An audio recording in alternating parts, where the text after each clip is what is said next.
bikin geleng-geleng lagi ya Tribuners. Ini nggak cuma geleng-geleng ya, udah muter bukan kepalang lagi, di mana seorang pria di Bantul ini membunuh kekasihnya.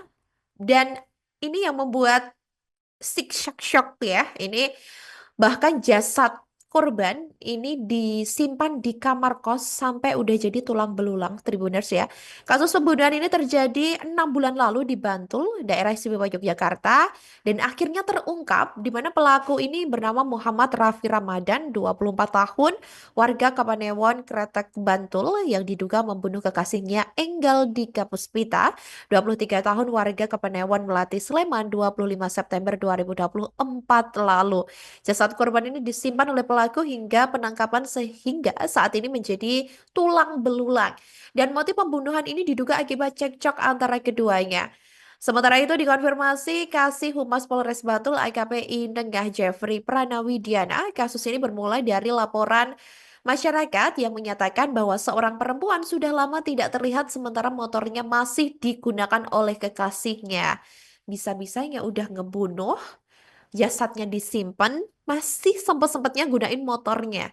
Dan keluarga korban pun ini membenarkan bahwa mereka sudah lama tidak mendapat kabar dari Enggal. Dan polisi kemudian menyelidiki dan memeriksa Raffi yang diduga sebagai pelaku. Raffi ini mengaku telah membunuh Enggal dengan mencekik korban hingga tewas di sebuah indekos di Kelurahan Sabdodadi, Kapanewon, Bantul, DIY. Dan setelah membunuh korban, Raffi ini membiarkan jasad kekasihnya di dalam kamar kos tersebut dan hanya ditutupi mantel. Nah, ini aku herannya apa ya, tidak kebauan gitu ya. Tapi kebauan gimana tuh? Apa yang juga nggak bau busuk juga gitu loh. Kan kan jasad manusia gitu ya. Bahkan sampai jadi tulang belulang ini Tribuners. Dan setelah masa sewa kontrakannya habis pada November 2024, Raffi ini memindahkan jasad korban ke rumah barunya, tepatnya di Gading Daton, Kelurahan Donotirto, Kapanewon, Kretek. Dan jasad tersebut terus disimpan hingga ditemukan dalam keadaan sudah menjadi tulang belulang. Astagfirullahaladzim, ini kayak bener-bener loh ya Mas ya. Dan temuan jasad dan olah TKP jenazah korban ini baru ditemukan pada Kamis 20 Maret 2025 sekira pukul 18.00 waktu Indonesia Barat setelah polisi menerima laporan dugaan pembunuhan.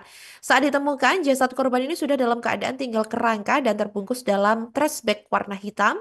Polisi kemudian membawa kerangka tersebut ke Rumah Sakit Bayangkara untuk dilakukan autopsi dan tes DNA guna memastikan identitas korban. Dan selain itu, polisi juga membawa pelaku ke tempat kejadian perkara atau TKP untuk dilakukan olah tempat kejadian perkara. Aduh, semoga ini dapat dihukum seberat-berat dan seadil-adilnya ya. Download Tribun X sekarang.